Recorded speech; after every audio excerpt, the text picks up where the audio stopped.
Hello and welcome back to our channel. So today in this video we are going to learn about how you can add bookmark on Google Docs.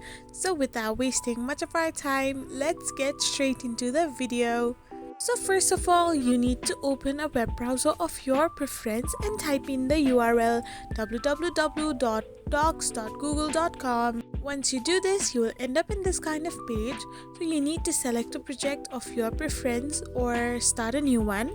And now all you need to do is simply go and press your cursor besides the word and then press insert. There at the end you can find the bookmark option. So simply place it there.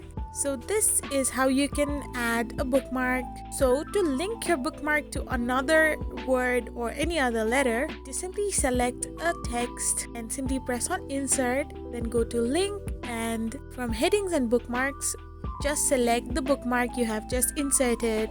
So in this way you can insert bookmark in Google Docs. I hope you found this video helpful, so don't forget to hit that subscribe button and do give us a thumbs up. Thank you for watching.